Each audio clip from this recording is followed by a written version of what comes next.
Bueno, pues contando un poco qué puede aportar esta revisión, cómo ha cambiado un poco el cine de terror también respecto a hace 30 años y también, bueno, un punto de partida es que habéis cambiado la época que se retrataba en la anterior película, ¿no? Sí, sobre todo lo que trae esta versión es un approach, un acercamiento más fiel al libro. La película que todo el mundo conoce, o la miniserie en realidad que todo el mundo conoce, tenía las limitaciones que tenía un producto televisivo, tenía que ser apto para todos los públicos, entonces no pudo ser fiel en su intensidad y en su violencia y en todos los temas adultos que toca el libro.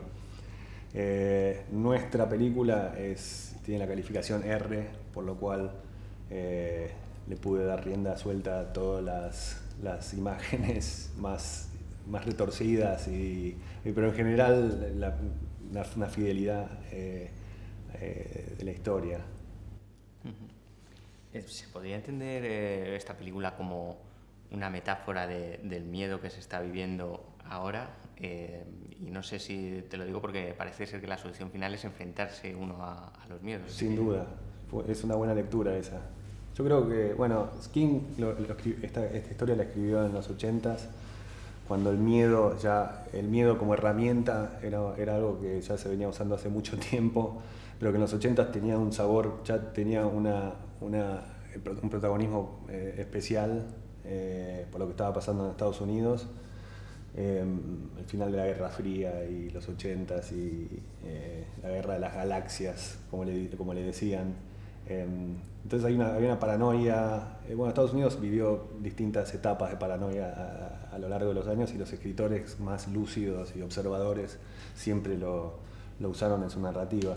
Pero King lo hizo en It en los 80s, y leyendo el libro en esta época es todavía mucho más relevante por la realidad que estamos viviendo, donde el miedo como herramienta se está usando de manera casi obscena.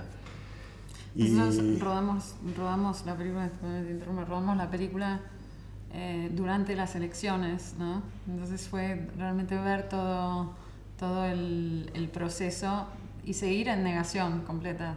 No. Sí, y finalmente los héroes de It lo que hacen es traer un poco de esperanza a esa fuerza malévola que es básicamente los productores de miedo.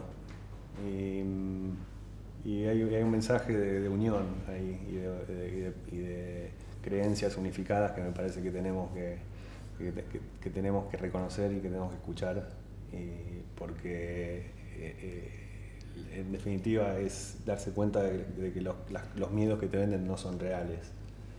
Y Bill Denbrough, el protagonista de la historia, se la pasa diciéndole a sus amigos: esto no es real, esto no es real, esto no es real.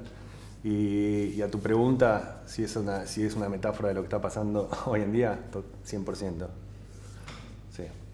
¿Por qué nos dan tanto miedo los payasos? No sé si fue a raíz de It o es que ya directamente lo tenemos en el subconsciente. Bueno, Stephen King creo que tuvo cierta responsabilidad en eso por haber creado una obra que tuvo tanto impacto en una generación y que aterrorizó a toda una generación. A mucha gente la entusiasmó en cuanto a que los transformó en fans del género. A muchos otros los paralizó, los traumatizó. Pero también un payaso es alguien que se oculta la cara, ¿no? No es natural, ¿no? Los niños no van corriendo hacia los payasos para darles un abrazo. Sí, los niños ya le tenían miedo a los payasos de antes, creo. Stephen King simplemente lo usó eso y lo magnificó.